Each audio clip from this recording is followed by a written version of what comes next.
Saya akan menyampaikan ya informasi terkait dengan nomor sertifikat hak guna bangunan dan nomor sertifikat hak milik yang masuk di dalam kawasan pagar laut ini.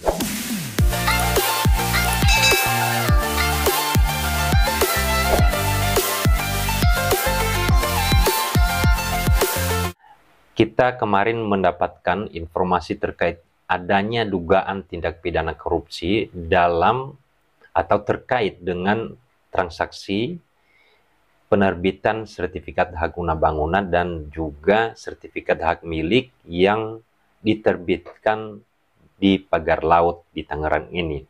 Hal ini sudah ditanggapin atau sudah dilakukan penyelidikan oleh Kejaksaan Agung Republik Indonesia.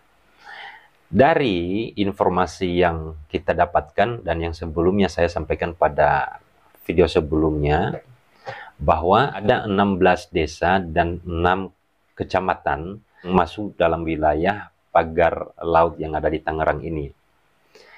Yang selama ini atau beberapa hari ini yang kita dapatkan bahwa ada salah satu kepala desa yang sudah dipanggil oleh Kejaksaan Agung untuk diminta dokumen, yaitu salah satunya adalah buku sedesa, buku tanah, untuk kemudian memperlihatkan terkait adanya tidak empang waktu itu sebelum adanya laut.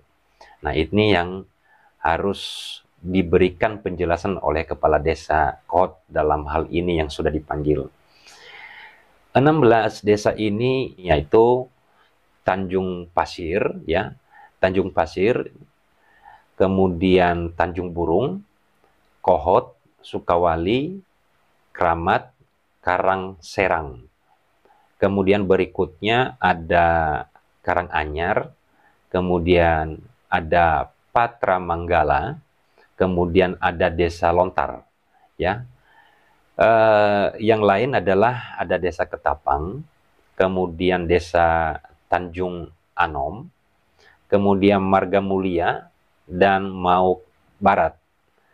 Kemudian ya, desa yang masuk di wilayah pagar atau kawasan pagar laut ini adalah Desa Muncung, Desa Kronjo, dan Pengedangan Ilir. Dan 6 kecamatan yang masuk di wilayah pagar laut ini yaitu Kecamatan Teluk Naga, kemudian Kecamatan Pakuaji, Kecamatan Sukadiri, kemudian Kecamatan Kemiri, Kecamatan Mauk, dan Kecamatan Kronjo. Kenapa perlu saya sebutkan satu persatu nama desa dan kecamatan ini?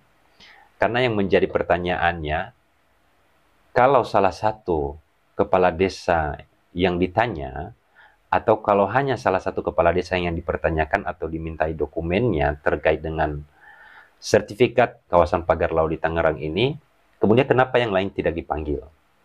Nah, kalau kemudian hanya satu kepala desa yang dipanggil untuk sekarang ini, yang 16 desa atau kepala desa yang 16 desa ini, kenapa kemudian harus ditunggu-tunggu lagi? Bukankah artinya kita meminta bahwa dengan adanya pelanggaran dalam penerbitan sertifikat ini, sekaligus untuk kemudian diberikan informasi ataupun dokumen terkait dengan pelanggaran ini. Nah, ini yang perlu dilakukan oleh Kejaksaan Agung. Yang 16 desa ini ada 16 kepala desa, cuma 16 orang. Ya, tidak ada masalah kalau contohnya dilakukan pemanggilan 1 kali sehari, 1 orang, 1 kepala desa sehari gitu ya. Untuk diminta mana buku desanya, apa dasarnya kepemilikan tanah ini dulu, apakah benar ini ada empang, apakah benar ini ada danau, apakah ini dari dulu justru adalah laut. Karena kenapa? Ada salah satu yang memberikan komentar di konten saya sebelumnya mengatakan bahwa Pak, saya itu sudah 45 tahun di Paku Haji. Setahu saya, dari kecil sampai umur saya 45 tahun ini, tidak ada empang. Di sana itu ada laut. Jadi nggak ada tanah gitu. Nah, umur 45 tahun itu ya kita bisa hitung tahun 80-an lahirnya ya. Jadi ini perlu kita tanyakan, ini perlu kita sampaikan juga untuk kemudian hanya nanti dalam beberapa bulan ini berita ini rame, kemudian setelah itu sudah tenggelam dan tidak dipanggil kemudian kepala desanya. Dan terkait dengan informasi adanya pencabutan dan pembatalan sertifikat, kita mendengarkan beritanya dan diam saja nanti dalam setahun ini, kemudian tahun besoknya sudah tidak ada lagi.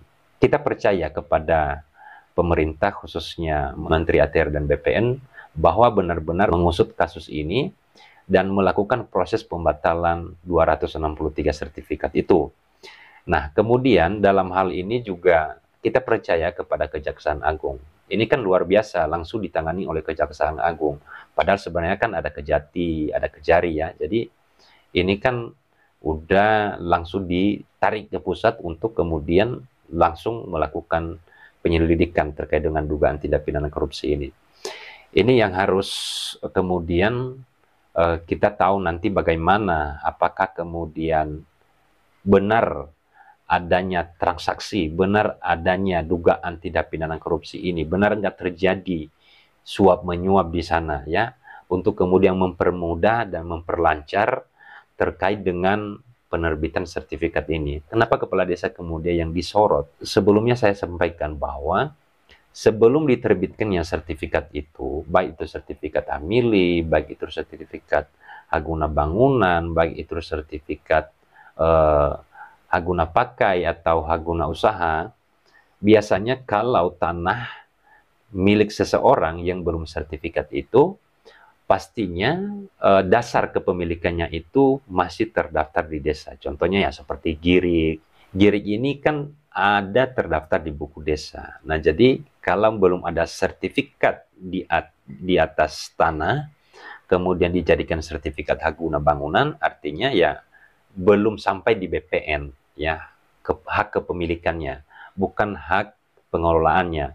Karena kalau Haguna Bangunan itu adalah merupakan hak pengelolaan, diberikan jangka waktu penggunaannya, jadi tidak mutlak menjadi milik.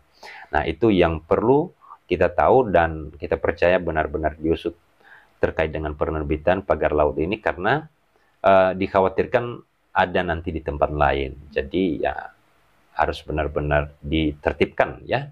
Dan jika ada pelaku-pelaku atau pemain-pemain dalam penerbitan sertifikat ini, ya harusnya satu persatu dilakukan penyelidikan dan diterapkan atau diberikan sanksi mempertanggungjawabkan perbuatan-perbuatan yang merugikan masyarakat. Karena harusnya laut itu adalah merupakan untuk kepentingan umum, untuk kepentingan publik, untuk dinikmati oleh masyarakat atau rakyat yang ada di pinggir laut tersebut. Jadi bukan untuk dimiliki oleh seseorang ataupun badan hukum atau perusahaan namanya ya.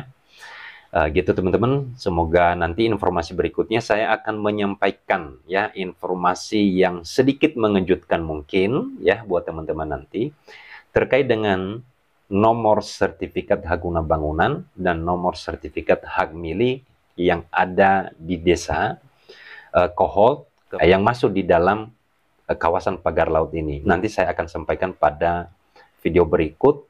Saya sudah mendapatkan informasinya dan saya akan sampaikan di sini. Nah, terkait informasi ini, saya nanti akan memperlihatkan di mana nomor sertifikat ini, lokasinya ya, batasnya di mana. Kemudian nanti bisa dicocokkan dengan peta yang saya sebelumnya tampilkan ya.